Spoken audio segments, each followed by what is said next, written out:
Hey guys, welcome back for another carving video. So we're carving puffins today. Like puffins, you know, the cute little birds that are like not penguins. They're puffins.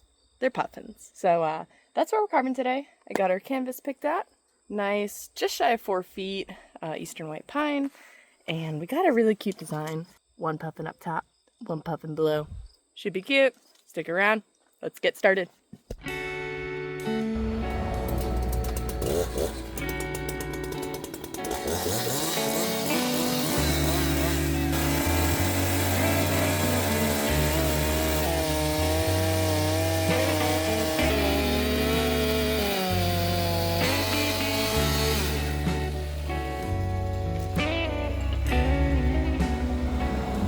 I always find blocking to be one of the most difficult stages of any carving. That's what I'm doing here, where I'm removing the bulk of the material. It's just tough because you're just staring at a log. It's not like clay sculpting where you're adding the material where you think you need it. It's more like stone carving, where you're removing negative space. You're removing essentially everything that's not puffin in this case, which is really tough at the beginning because, like I said, you're just looking at a log.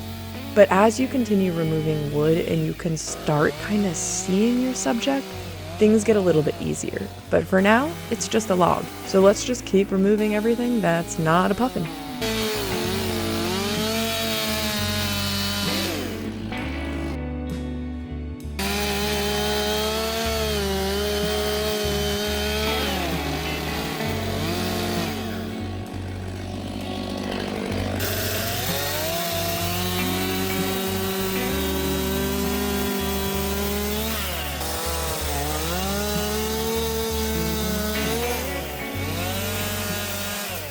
This stage right here is where I can finally relax a little bit. I'm starting to see the puffins. Things get a little bit easier from this point on, but we still have to carve another one, so let's keep going.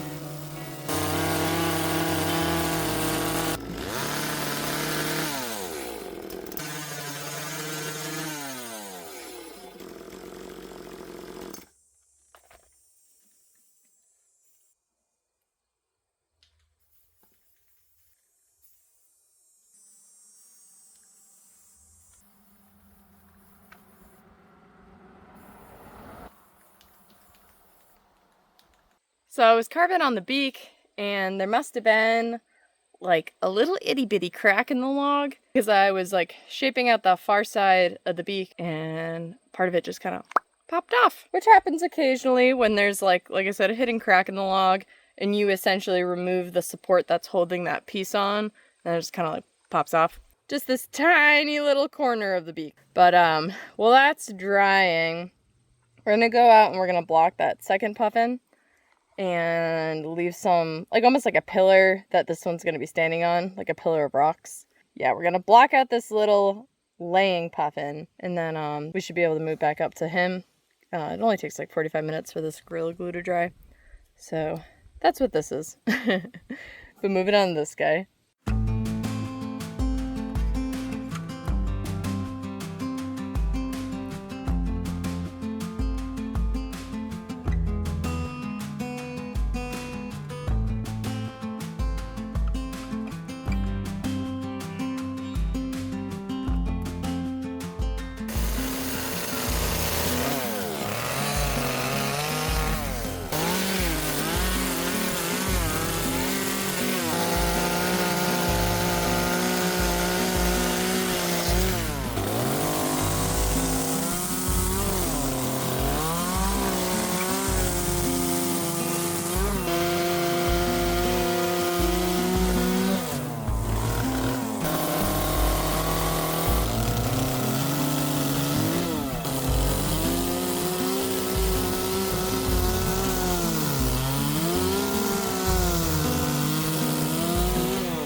This stage is called shaping, and it is probably my favorite, if not second favorite stage of the entire carving process. I also love detailing, but shaping is where you start really defining the little nitty-gritty things that either make a carving good or great.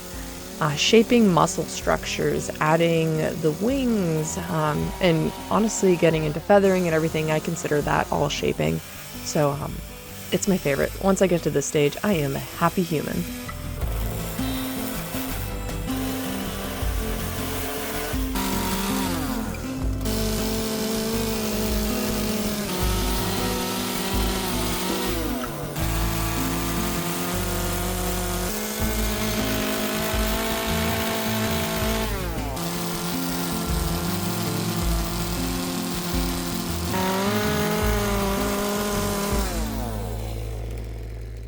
I'm not an expert on puffins. This is just an educated guess. Since they are birds that do dive in the water, they have like very flat feathering, kind of like your typical duck would. Not like these big poofy feathers like the classic owl has. Really kept the texture pretty smooth. It will even get smoother once I torch and flap sand it. But we're moving down now to our little laying puffin. We have a lot of shaping still to do on this one. I think I'm gonna even put like his little leg, because you'll see sometimes like they'll sit on their legs. It's really cute. I'm gonna really define this wing here. I'm gonna have the feathers crossed. That's like their natural feather resting position. But yeah, anyway, we'll jump into this bottom guy now. I kind of wish I could get this on the lift table, but I think we're gonna work down on the ground, and yeah, we'll see how tolerable that is and then make a decision after that. So let's get to it.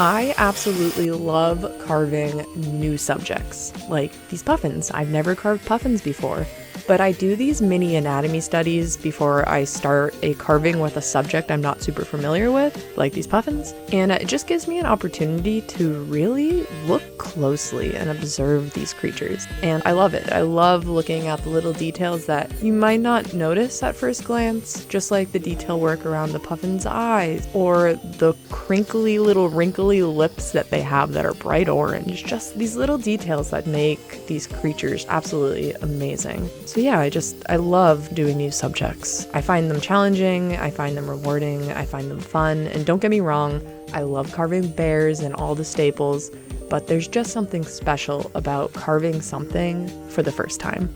Very grateful for the customer for trusting me with these puffins, because these are fun. These are really fun to carve, and I will absolutely carve puffins again.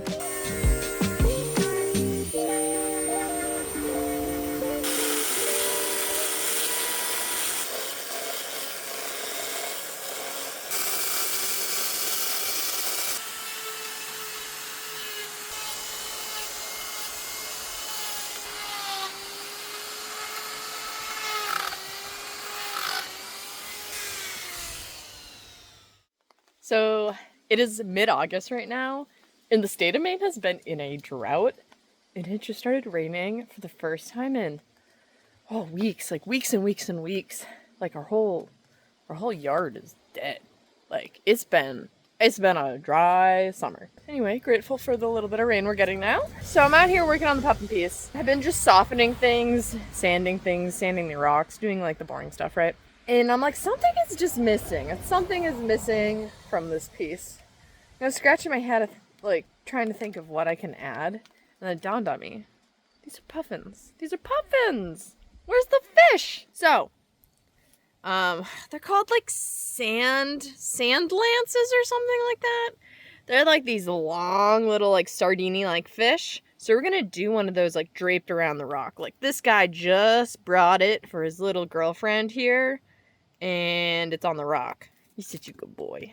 Let's carve ourselves a little sardini-like thingy. Maybe we'll do another one, we'll see. I don't know, but let's do it.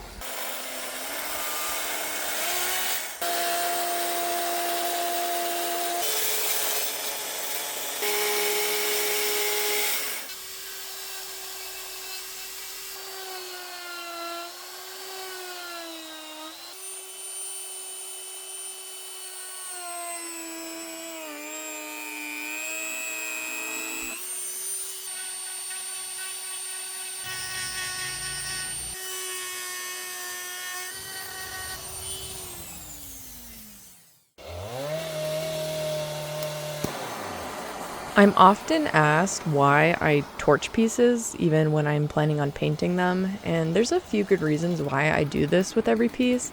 It has a lot of beneficial preservation properties for the wood. It helps close the grain and remove the fuzziness that happens from the broken fibers getting all chopped up while you're carving them. So torching helps remove that and just makes a really nice, clean, smooth, dry surface for finish work, like paint. So that's why I do it. Okay, so our piece is torched. I went with a really light torching on this one, just because a lot of this chest area and everything's going to be white. So I didn't want to like over torch it and make like it blotchy. They look like little clown birds. This is definitely a piece that's going to really come together with some color. So put a lot of different spots of like that mossy lichen. These fish are so funny. When you see them in their mouths, they just like bend. It's like they got no bones in them. That's why I really arched him over there. Gave him a couple little wrinkles. Really cool piece, but now I'm going to start wrapping my head around color. I think I might start with the rocks, honestly. Probably the rocks and the whitewash. So I think that's what we're going to start with. So some grays and whites, and then we'll work our way into some fun colors. So let's get started.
I absolutely adore how this puffin piece turned out. Unfortunately, I kind of forgot to get some footage of the finished piece. I do have some pictures that I will show you here in a second, but days after finishing this project, I was on a plane heading to Libby, Montana for a big international competition I do over there. So yeah, I just totally spaced to get footage before I left. I was inspired by a carving I did earlier this year of a giant triceratops skull. So this year I carved a giant T-Rex skull, and I thought it was pretty cool. I mean, it's Montana, that's where you find the dinosaurs. Unfortunately, I never am able to film this one because I fly out alone, so I don't have Marco getting footage for me. And we only have 24 carving hours to turn a 10-foot log into something, so it's a little bit of chaos, but it's fun. It's fun chaos. But back to our puffins! I hope you enjoyed today's video, guys, and I'll catch you in the next one. Bye!